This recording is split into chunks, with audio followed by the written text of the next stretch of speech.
교재 43페이지 보겠습니다. 욥기에서 욥은 친구들과 모두 세 차례에 걸쳐 대화합니다. 친구들이 순번대로 말하고 각각의 발언에 대해 욥이 응답하는 형식입니다.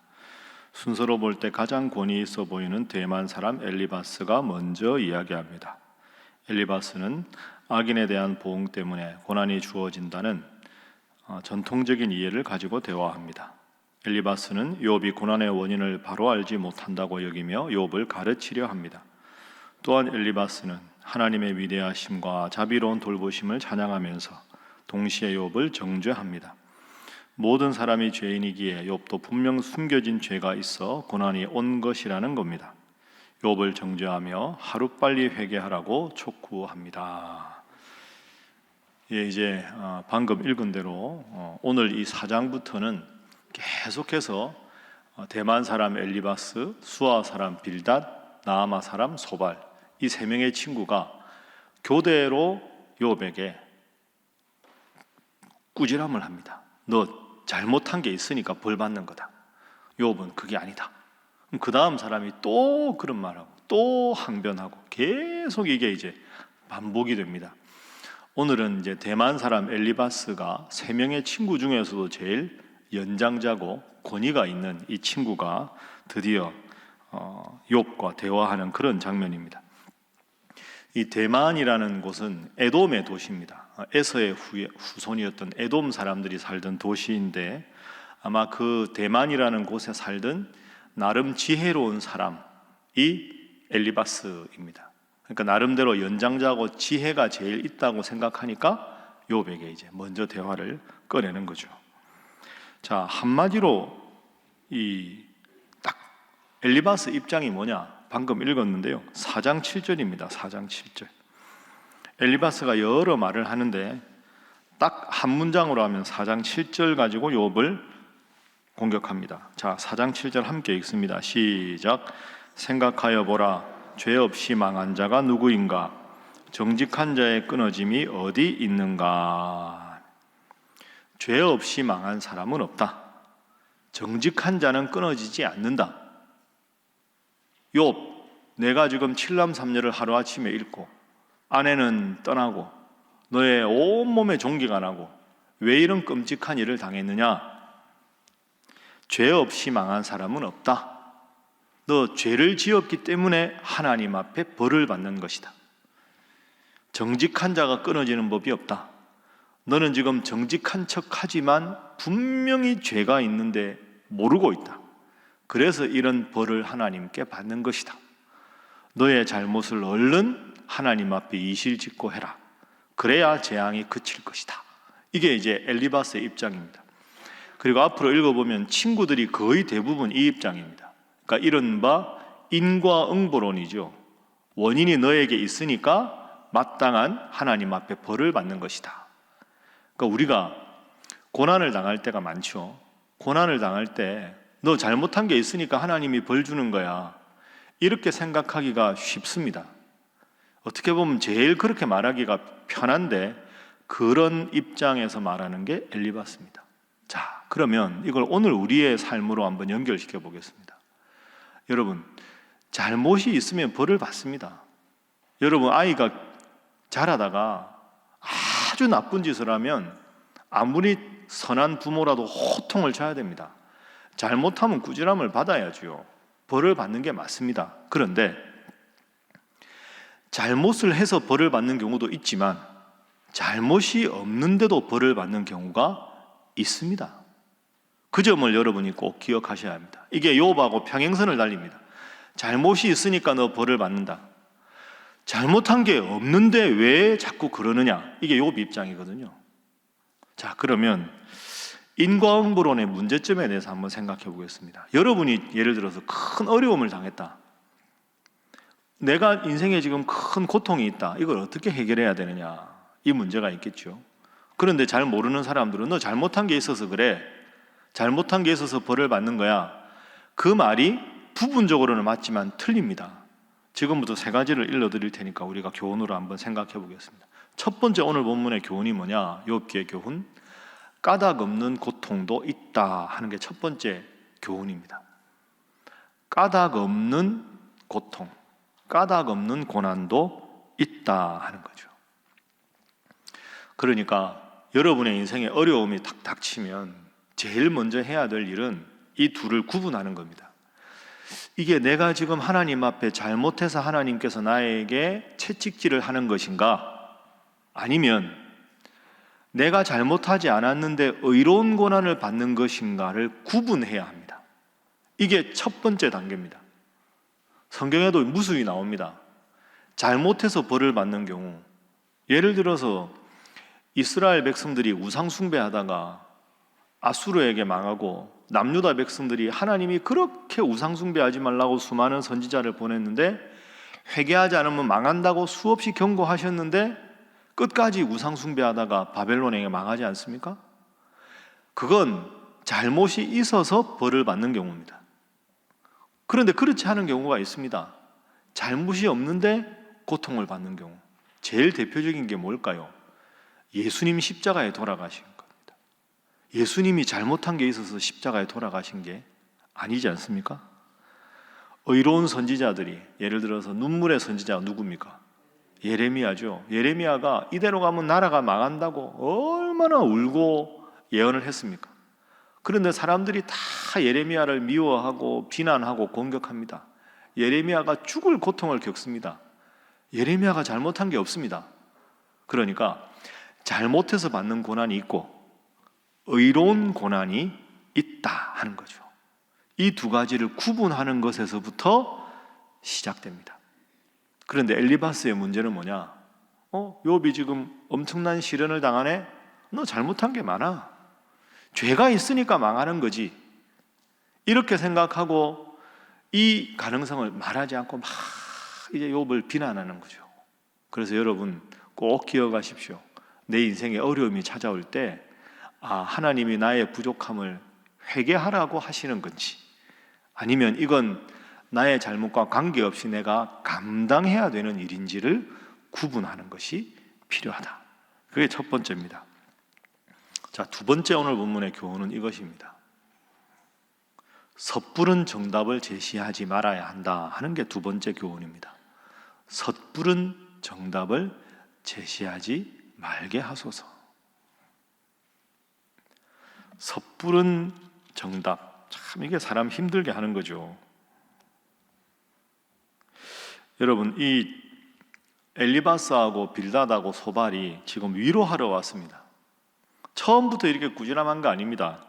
제가 읽어볼까요? 2장에 12절에 보면 이 세 명의 친구가 올 때 일제히 소리질러 울입니다. 욥이 너무 고통을 당한다. 그리고는 13절에 밤낮 7일 동안 그와 함께 있었습니다. 그러니까 7일간 아픔을 위로해 주었습니다. 근데 딱 일주일 지나자마자 이 공격을 시작하는 거죠. 제가 보기에는 더 참았어야 됩니다. 욥 이야기를 더 충분히 들어줘야 하는데 자기들이 정한 기간 딱 보고 욥의 태도가 변화가 없자 이때부터는 그냥 돌려가면서 계속 이야기하는 겁니다.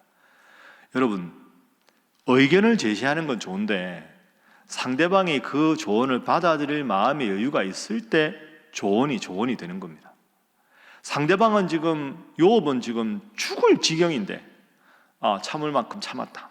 자기가 딱 시간을 재고 내가 여기까지 참아줬으니 지금부터 내 차례다. 막 세 명이서 돌아가면서 이렇게 공격을 하면 욥이 뒤에 뭐라고 그러는지 아십니까? 너가 친구냐? 이럽니다. 우리말로 하면. 야, 친구냐? 친구면 내가 아프면 위로를 해줘야지. 친구가 어떻게 이럴 수가 있냐? 욥이 참다 그렇게까지 말합니다. 여러분, 이런 말이 있죠. 정답이 답이 아니라 공감이 답이다. 기억하십시오. 정답이 답이 아니고요, 공감이 답입니다. 특히 고난당한 사람한테는 얼마나 힘들까, 얼마나 아플까. 정답이 답이 아닙니다. 정답을 너무 빨리 말하면 받아들일 태도가 안 돼 있는데 힘들잖아요. 그러니까 우리가 자녀들 키울 때 제일 먼저 하는 게 이겁니다. 예를 들어서 아이가 맨날 60점, 70점 받아오다가 시험을 봤는데 95점을 받아왔습니다. 얼마나 애가 신나겠습니까? 야, 오늘은 가면 엄마 아빠가 기뻐하겠지. 그리고 신이 나서 엄마, 나 오늘 시험 봤는데 어떻게 됐어? 95점 받았어요. 그러면 엄마가 참 잘했다. 아유, 얼마나 수고가 많았니? 이야, 너 정말 훌륭하다. 막 기뻐해줘야 되는데 방심하지 마. 100점은 아니잖아. 정답이지요, 방심 안 하는 게. 근데 애한테 그게 할 말입니까? 칭찬해주고 격려해주고 잘한다고 보듬어줘야지. 방심하지 마. 100점짜리 몇 명이야. 이렇게 말하면 애가 뭐가 되겠습니까? 여러분, 이게 우리가 참 이런 실수 많이 합니다. 상대방 마음을 충분히 듣고 다 들어주고 공감한 상태에서 내가 이렇게 말했는데도 후련하지가 않아. 어떻게 생각해? 이렇게 상대방이 내 말에 조언에 경청을 할 만한 마음이 열렸을 때 그때 조심스럽게 이야기해야 되는 건데, 딱 일주일 딱 기다리고 일주일 만에 변화가 없다. 그때부터 공격이다. 이런 식으로 엘리바스가 말해서는 안 된다는 거죠. 곁에 있어주는 것, 공감하는 것, 그거 참 좋은 일입니다. 여러분, 누가 좋은 일이 있으면, 좋은 일이 있을 때는 안 가도 되는데 슬프고 힘든 일이 있으면 제일 필요하지 않습니까? 그래서 저는 코로나 때문에 지금 못하지만 우리 교회 다 감사한데 토요일 날 깔끔히 참 감사합니다. 그 뭐 출석 부르는 것도 아니고. 그리고 명절 끼었을 때, 명절 끼었는데 깔끔히 하기 힘드시잖아요. 그럼 이분들이 금요일 날 하기도 하고요, 조정을 합니다. 그리고 명절이면 우리가 교회에서 식당을 안 하는 경우도 있죠. 식당에서 일하는 권사님들도 쉬셔야 될 거 아닙니까? 그럼 깔끔히들끼리 식사를 청소 다 하고 앞에 가서 식당 가서도 하십니다. 제가 참 그분들 보면 감동이 됩니다.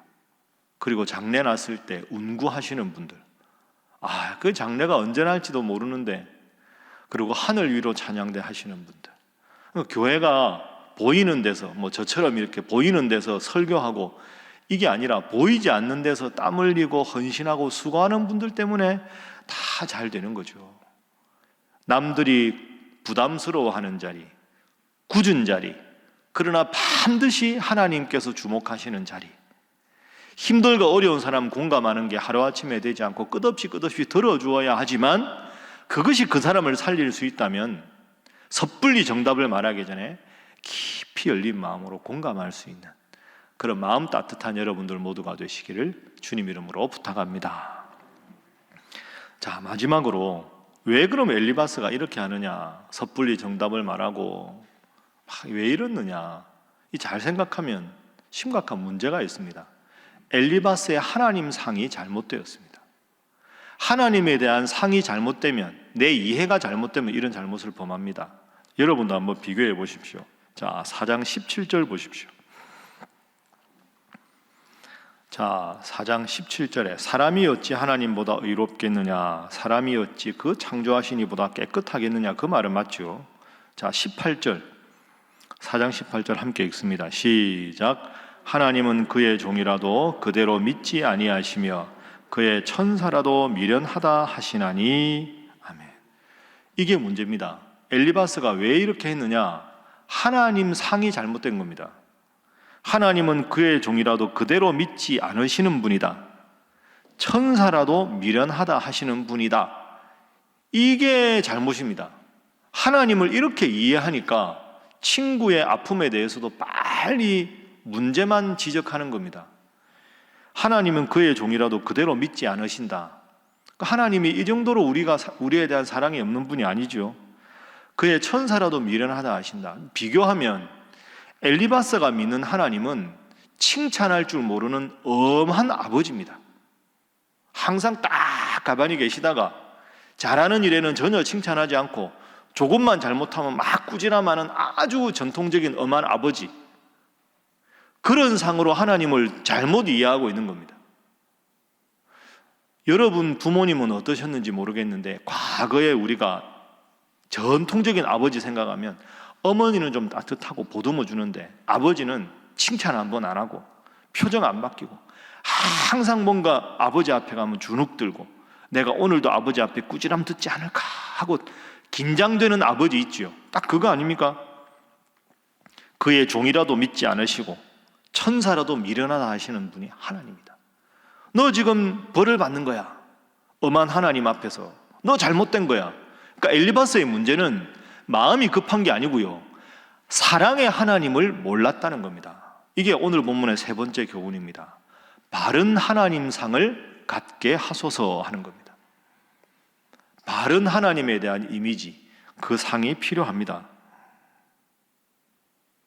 그러니까 하나님은 엄한 하나님 앞에서 너 지금 잘못한 거야. 너 뭔지 자꾸 이실직고 하라니까 왜 안 하냐? 답답하다. 이러면서 막 친구를 나무라는 거죠. 5장 보십시오. 8절. 5장 8절. 자, 함께 읽어봅니다. 시작. 나라면 하나님을 찾겠고 내 일을 하나님께 의탁하리라. 여러분, 이 말이 5장 8절만 보면 정답입니다. 그죠? 하나님 찾는 것, 하나님께 의탁하는 것 정답 아닙니까? 그런데 앞에 보십시오. 욥이 이걸 안 했습니까? 얼마나 열심히 했습니까? 이 모든 일을 당해도 하나님께 원망하지 않았습니다. 하나님은 아시지요 하고 원망하지 않고 끝까지 하나님에 대한 믿음을 붙잡고 있는데, 욥이 죽을 힘을 다해서 하나님을 원망하지 않고 붙잡고 있는데 친구라는 사람이 와서, 야, 너 하나님은 종이라도 그대로 믿는 분이 아니야. 천사라도 믿는 분이 아니야. 근데 너 왜 고통당했겠냐? 네가 잘못해서 그렇지. 나라면 하나님 찾겠다. 아유, 제가 욥이라면 이 대목에서 아주 마음이 힘들었을 것 같아요. 죽을 힘을 다해서 하나님을 붙잡고 있는데 너 하나님 안 찾아서 그래. 그래서 벌 받는 거야. 정신 똑바로 차려. 이게 무슨 친구입니까? 그렇죠? 여러분, 그래서 오늘 본문의 말씀을 잘 생각하십시오. 엘리바스의 믿는 하나님은 무서운 하나님이지 사랑의 하나님이 아니었습니다.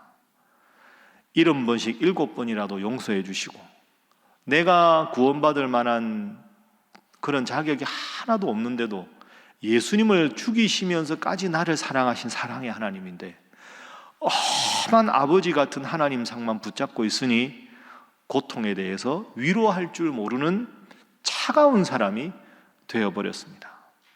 여러분의 하나님 상은 어떻습니까?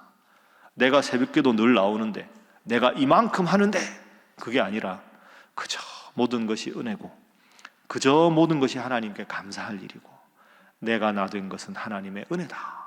이 고백이 평생의 고백이 되셔서 때로 힘들고 어려워도 사랑의 하나님, 저와 함께 하옵소서, 겸손한 마음으로 하나님 찾고 하늘로부터 오는 위로를 받는 여러분 모두가 되시기를 주님 이름으로 부탁합니다. 기도하겠습니다. 하나님, 오늘 우리 세 가지 중요한 교훈을 깨닫게 하시니 감사합니다. 하나님, 우리 주위에 사랑하는 성도가, 사랑하는 가족의 아픔이 있을 때 세 가지를 기억하게 하옵소서 하고 기도하겠습니다. 까닭 없는 의로운 고통도 있음을 생각하고, 두 번째로는 섣불리 정답을 말하기 전에 공감하는 것이 답임을 기억하고, 하나님, 늘 올바른 하나님 상을 가지고 하나님 잘 믿는 자 되게 하여 주시옵소서. 이 세 가지 놓고 다 함께 주님 앞에 기도하겠습니다. 주여 믿습니다. 주여 믿습니다. 주여 믿습니다.